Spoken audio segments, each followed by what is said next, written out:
let's get into some questions. Van What? Williams, No sub question. questions. 2 sub outs on my Denon.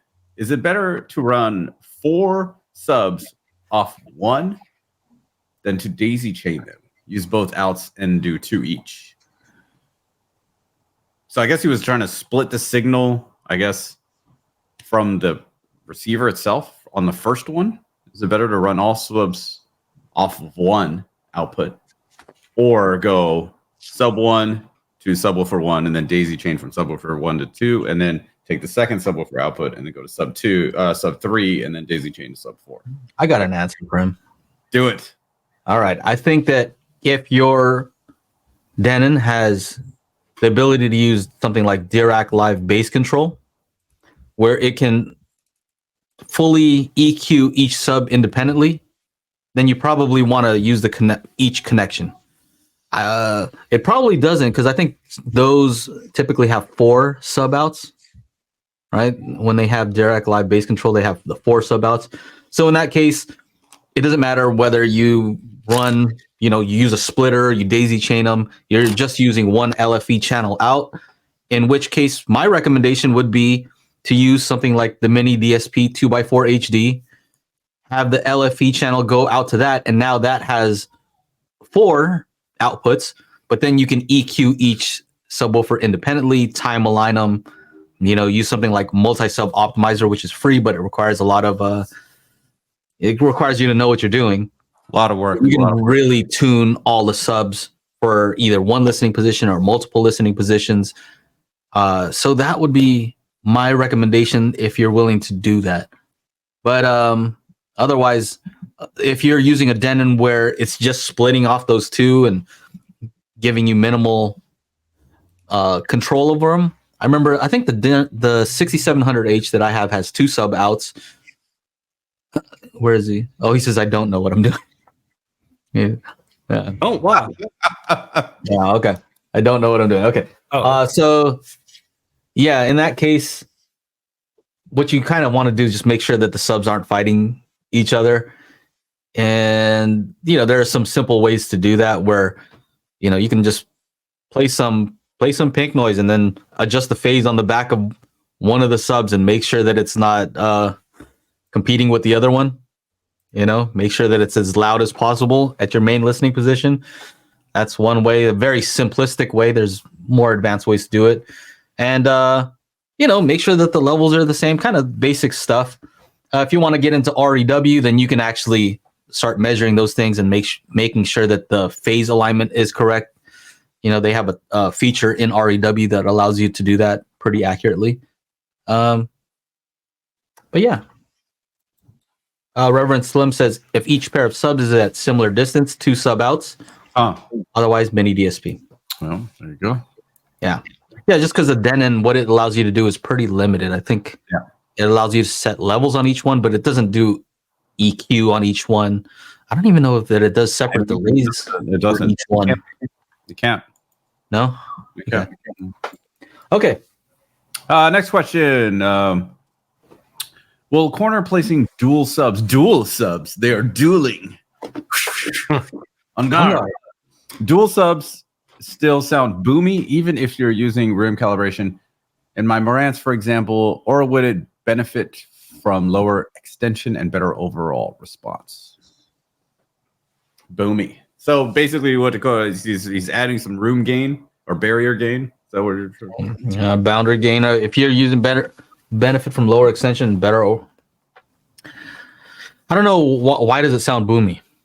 I think that's one question.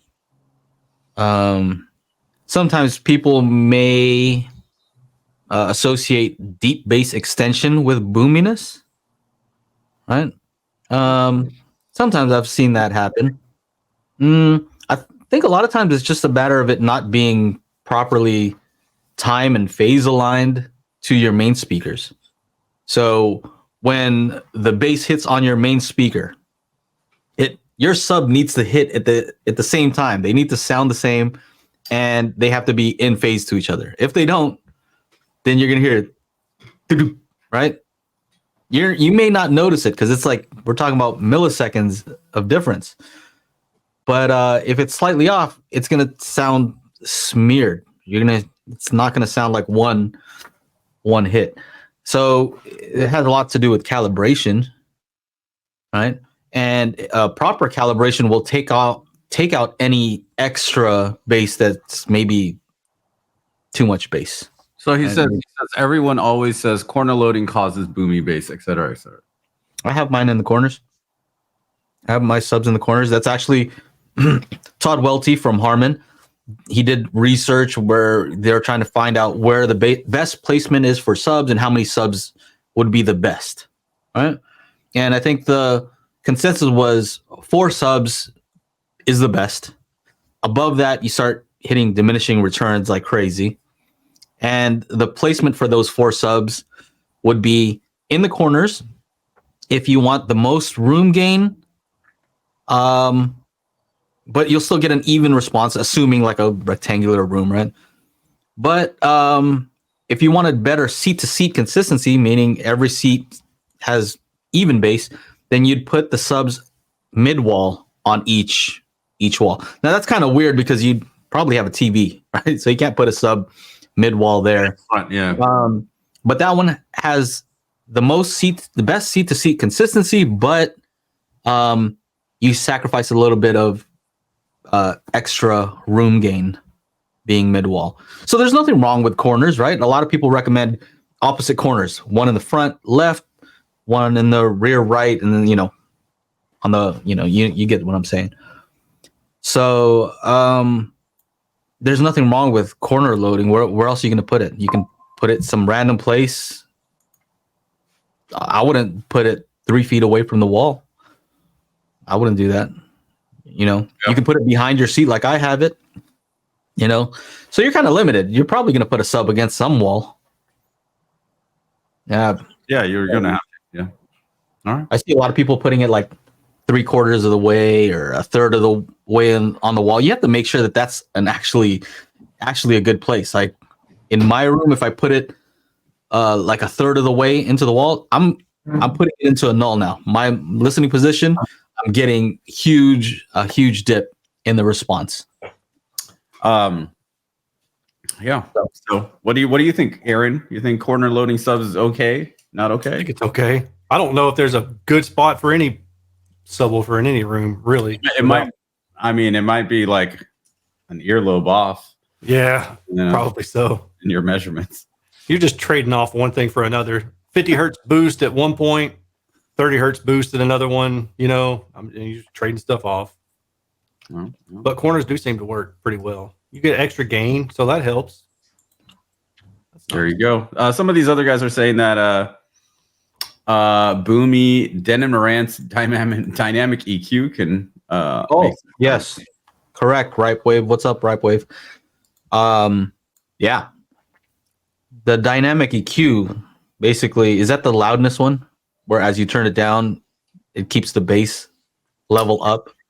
I think. Yeah, and then as you turn it up, it kind of, basically like it's the inverse. You start with a flat signal at the highest output, and as you turn it down, that mid range starts to drop off. You get more bass. Yeah. They have that on that HTP one that I'm reviewing.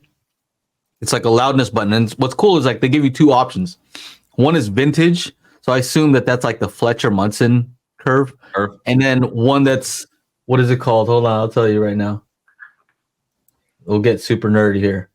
The other one is called ISO 226 2003 is the other one. Nerdy. So that's probably the updated equal loudness contour curve. Yeah. So they're both kind of saying the same thing, meaning when you're listening at low volume, you're not able to hear the bass as well. But what I find is like, I expect that. If I turn it down, I expect the bass to also go down. Get lower. If the bass stays loud so I can hear, I'm like, the tonality of the speakers has changed, in my opinion. Yeah. Like from what I hear. I don't know. Whatever. All right. If you would like to join us every week on Mondays at, what time is it? About 6 p.m. Central, which is the best time. That's where I am. Make sure you join us at youtube.com/Daily HiFi. We out.